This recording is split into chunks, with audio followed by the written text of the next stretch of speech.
everybody, it's Laura with Jot and Tittle Typewriters, and it's a beautiful late summer day. Hope you're doing well.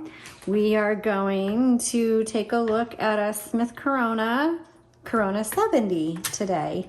Very easy to spot. It has the classic blue and white look to it. If you ever see a Smith Corona with this color scheme, you know it's going to be a Corona 70. This was originally marketed to students, like high school and college students, but was considered, I think, a little pricey in the early 70s. It was sold for $140. So that's kind of just a little bit of background on that. There is one thing about this typewriter that I am going to admit, and that is my husband and I have not been able to figure out how to reverse the direction of the ribbon.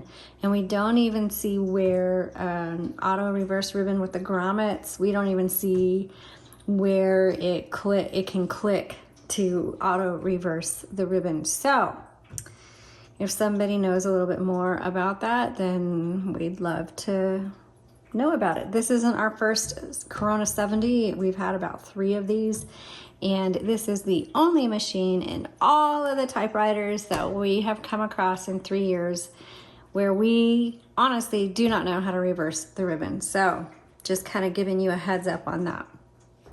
Okay, let's take a look at it. So it's a really sturdy typewriter and is going to serve you well. If you start back here, this is how you set your margins by pressing and dragging. This is your carriage. I just lost my words there for a second. And to move the carriage, you have a lever on each side, and it doesn't matter which one, you just pull it forward.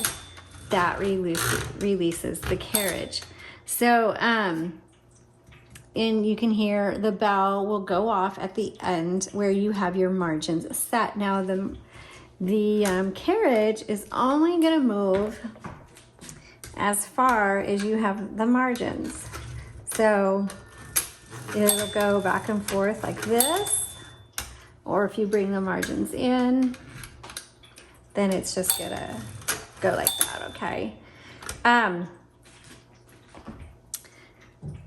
So again, the bell's gonna go off at the end of the margin, and when you hit that margin, the typewriter is just gonna stop on you, and then you use your margin release to release that margin and keep going if you need to. So let's go ahead and load a piece of paper, and I can show you what I mean by that. And if you're unfamiliar with who we are, you can visit our website at jotandtittletypewriters.com. You can find out a little bit about who we are and what we do and I really need to make sure that's important that you understand that. We do not refurbish or restore. We do enough repairs as much as we can and servicing, and we get them into a working condition. They are not perfect a lot of times, but I go through and do videos of each of the typewriters, and we tell you exactly how it works. We show you in the video how it works, so you know upfront what kind of machine you're getting, and that way we can provide an affordable working machine for you versus getting stuck with something that somebody found at a garage sale. They threw it up on Etsy and they're trying to get the same amount of money for it, and it hasn't even been cleaned. There's no ribbon. They haven't tested it out and done minor repairs to it, and so you get it and it's a crapshoot for you. At least here you know that we service all of our typewriters, we clean them all, we put new ribbon in all of our typewriters, and I do a video and it shows you exactly how it works before you buy it. Okay, so I've put the paper in there, and I told you that when you get to the end of the margin, if you hit this margin release, and by the way, here's your power switch right here, then if you hit margin release, that releases the margin, and you can keep going if you want, but otherwise you really should just hit that return handle and go on to the next line. Okay, let me turn this back off for a second. Right here, this is your paper release, and what that does is it releases the tension on the paper So let's say you load the paper and it's really crooked. Well, that's how you fix it. Just make sure you re-engage it. On the left side, on the left side, you have your line selector. You'll see the 1, 2, and 3. So that means when you hit your return handle, it's going to advance either 1, 2, or 3 lines, however you want. Okay. The serial number on the typewriter, the Corona 70 is all from the 70s. We only know the decade. You won't be able to find a specific manufacturing date. However, if you go to the bottom of your typewriter, and right here is going to be your serial number, and it's on the right side. Okay, let me put this back down.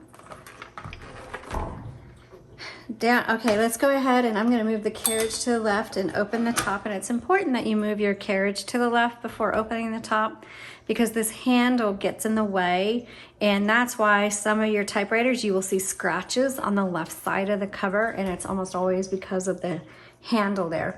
So inside you're going to see the ribbon, and we've put in a universal ribbon on this one, and that ribbon came out of there. I'm going to put it back in.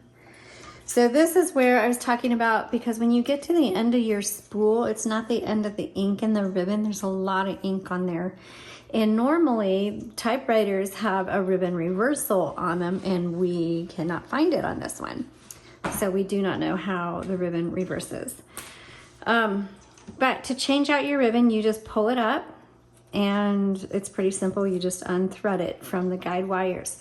When you're putting in a new one and you need to know how to thread it, there is a photo of this whole area, and that can be found by clicking on the link in the description below. It takes you to the product listing, and in there is photos of this typewriter, including an internal one. Just make sure you have black on top, red on bottom, and that it's threaded through each of these guide wires properly. When it is time to rewind them, and if you can't find the reversal switch either, then just kind of, this is what I did on it earlier. I just kind of reversed it, and I'm already at the end. And then just repop them back in. But there has to be a way this reverses. Sorry that I don't know it. I tried looking up on the internet.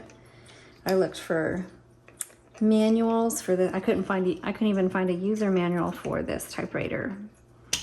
But I suppose if you have extra time to dig into deep pages on internet searches, you might be able to find it.